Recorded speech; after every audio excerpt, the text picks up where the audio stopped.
नमस्ते सदावत्सले मातृभूमि।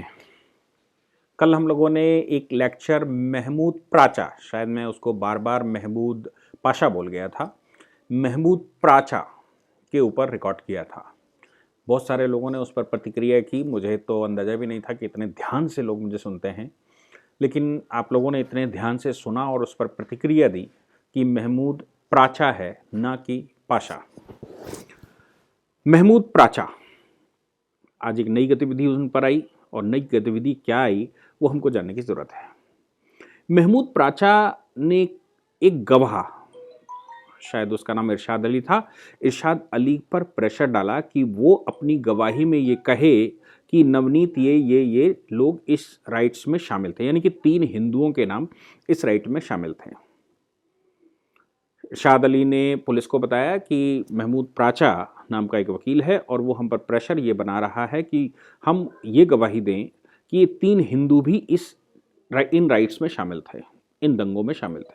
आपको याद होगा कि CAA के प्रोटेस्ट के दौरान या CAA के दंगों में नॉर्थ ईस्ट दिल्ली जल गई थी, कई लोगों की हत्याएं की गई थी और 150 लोगों के खिलाफ चार्जशीट फाइल की गई थी जो इनमें शामिल थे। उनमें से 80 एक्यूज्ड के मुकदमे महमूद प्राचा के पास हैं। प्राचा ने अच्छा लाभ लिया और केसेस अपने हाथ में लिए, लेकिन प्राचा बच नहीं पा रहे थे क्योंकि CCTV फुटेज हैं उसमें बहुत सारे। हालांकि बहुत सारे लोगों को उसमें बेल भी मिली है क्योंकि जो नाम से पुकारे गए थे या फुटेज क्लियर नहीं थी, इसलिए बेल का लाभ मिला। बाकी वो फोरेंसिक लैब जब होगी तो फाइनल डिसीजन होगा। प्राचा ने इरशाद अली जो गवाह हैं या कोई और नाम था कुछ अली करके, उसको प्रेशर में डाला और प्रेशर में डालते हुए कहा कि भाई ये नाम आप ले लीजिए कि ये लोग दंगे में शामिल थे। लेकिन वो व्यक्ति, उसने पुलिस को बताया और पुलिस ने महमूद प्राचा के खिलाफ एक मुकदमा लिखा। वकील थे इसलिए उनके नाम से सीधा मुकदमा लिखना थोड़ा सा पुलिस को डर लगा होगा, लेकिन पुलिस ने अज्ञात लोगों के खिलाफ मुकदमा लिखा कि अज्ञात लोगों ने ये प्रेशर डाला। गवाहियों के आधार पर महमूद प्राचा के घर में इन्वेस्टिगेट हो, उनके घर में एविडेंसेस ढूंढे जाएं। इसके लिए दिल्ली पुलिस कोर्ट गई, कोर्ट से उन्होंने वारंट लिया, सर्च वारंट लिया। सर्च वारंट में ये ऑर्डर किया गया कि इसकी वीडियो रिकॉर्डिंग की जाए। वो वीडियो रिकॉर्डिंग करके उनके घर में सर्च किया गया। मैंने कल भी कहा था कि ये संभव है कि पुलिस जब सर्च कर रही हो तो महमूद प्राचा उसमें सहयोग ना कर रहे हों, और सहयोग करने चूँकि बेसिकली एडवोकेट हैं, सहयोग ना करने के लिए प्रेशर डाल रहे हों कि मैं ये नहीं करूँगा वो नहीं करूँगा, और पुलिस को इन्वेस्टिगेट करना है। पुलिस की इन्वेस्टिगेशन में आज एक FIR दर्ज हुई। पुलिस ने एक FIR दर्ज करवाई है। महमूद प्राचा ने कल एप्लीकेशन लगाई थी कोर्ट के सामने परसों, और कोर्ट के सामने ये एप्लीकेशन लगाई थी कि महमूद प्राचा के घर पर पुलिस ने बदतमीजी दी, फॉल्स चार्जशीट लगाने की धमकी दी। मैंने आपको बताया कि ये पुलिस के अलावा वकील भी दोनों तरफ से केस लड़ते हैं, दोनों ही वकील खड़े होते हैं, चाहे इस पक्ष से चाहे उस पक्ष के। उसी एविडेंस को कौन अप्रिशिएट करवाएगा ये बात आती है। तो ये भी संभव है कि पुलिस जब इन्वेस्टिगेशन करने की कोशिश कर रही थी तो महमूद प्राचा ने उनको कॉपरेट नहीं किया। खासतौर से पुलिस का ऐसा कहना है कि इनके कंप्यूटर पर बहुत सारे एविडेंसेस थे और उस कंप्यूटर को सील करना था, लेकिन महमूद प्राचा ने उस कंप्यूटर को सील करने से मना किया और अभद्रता की। पुलिस के साथ कॉपरेट नहीं किया क्योंकि उस कंप्यूटर पर बहुत सारा ऐसा डेटा था, जैसे एप्लीकेशनें यहीं ऑफिस से लिखी गई हों, उन एप्लीकेशंस को निकाल कर साइन करने के लिए कहा गया हो कि जाइए आप ये एलिगेशंस लगाइए, ये पुलिस को बताइए, ये कोर्ट को एविडेंस दीजिए, ये कोर्ट में लगाइए।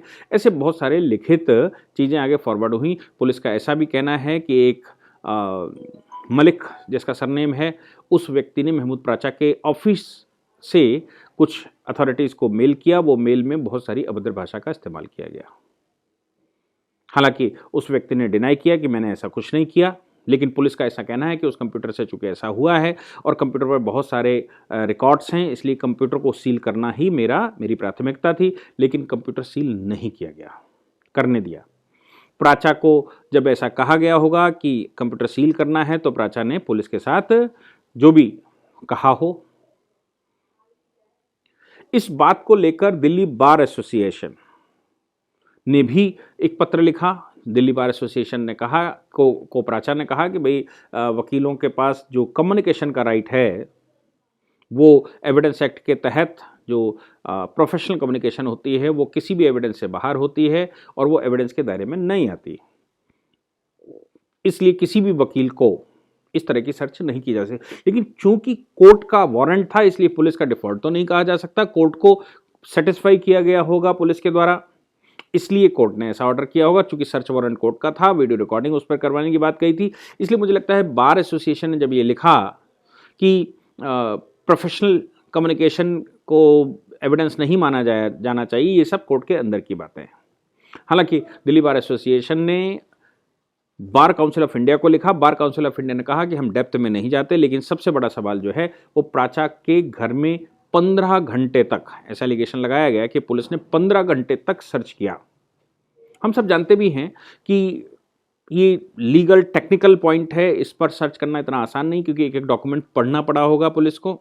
अब देखना यह है कि पुलिस की कितनी बड़ी टीम गई थी, ज़्यादा बड़ी टीम जाती तो भी एलिगेशंस थे, और छोटी टीम गई और छोटी टीम को ज़्यादा समय लगना है क्योंकि उसने वो डॉक्यूमेंट्स पढ़े होंगे। कंप्यूटर पर जो भी डेटा पड़ा है उसको पढ़ने के लिए पुलिस को टाइम चाहिए और कॉपरेशन चाहिए प्राचा के द्वारा।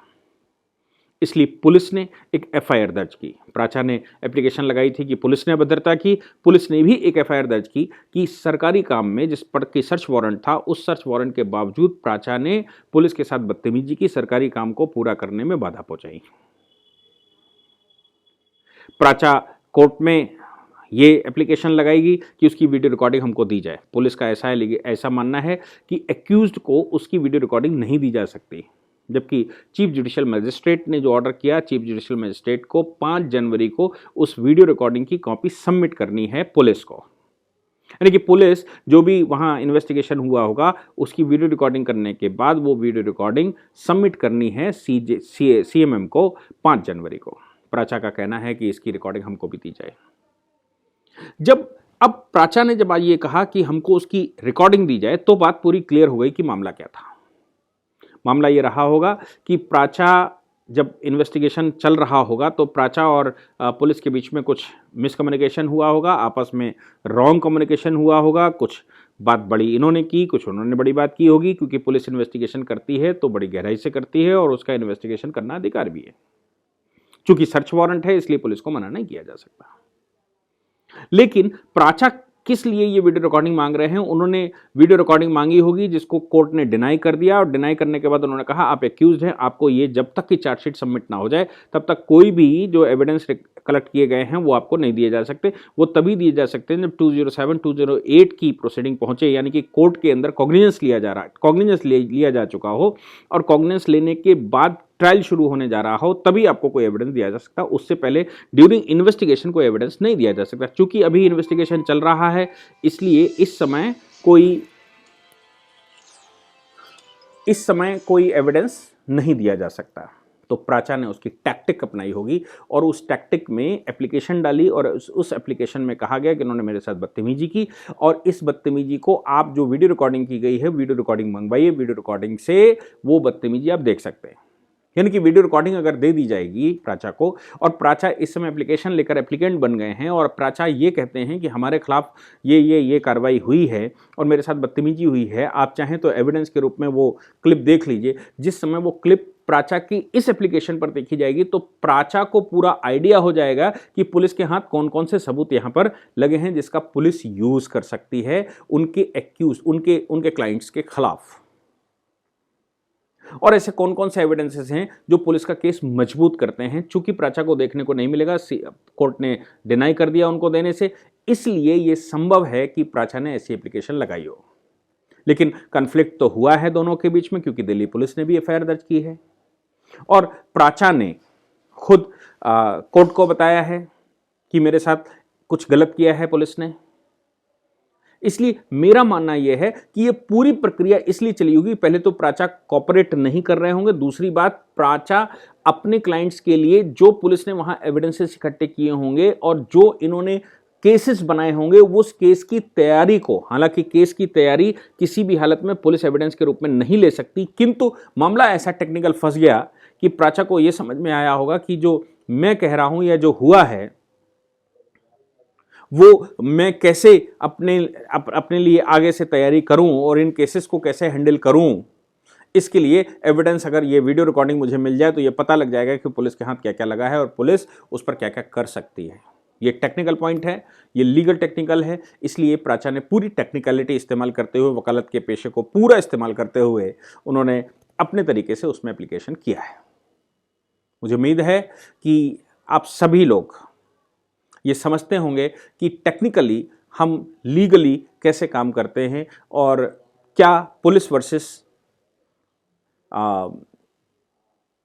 एडवोकेट चलता है। पुलिस वर्सेस एडवोकेट में हम सब जानते हैं कि दोनों को ही नॉलेज होती है, हालांकि एडवोकेट को कुछ ज़्यादा ही नॉलेज होती है क्योंकि वो लीगल पॉइंट भी देखता है, लेकिन physically on the ground police भी देखती है। इसलिए ये मामला पुलिस वर्सेस एडवोकेट बना और अब बार काउंसिल ऑफ इंडिया ने चिंताएं उस पर जताई हैं। चिंताएं जताना स्वाभाविक भी है क्योंकि 15 घंटे की इन्वेस्टिगेशन बड़ी कठिन इन्वेस्टिगेशन मानी जाती है, बहुत लंबी इन्वेस्टिगेशन मानी जाती है। 15 घंटे की इन्वेस्टिगेशन कोई सामान्य इन्वेस्टिगेशन नहीं होती। 15 घंटे की तलाशी सर्च कोई सामान्य सर्च नहीं होती।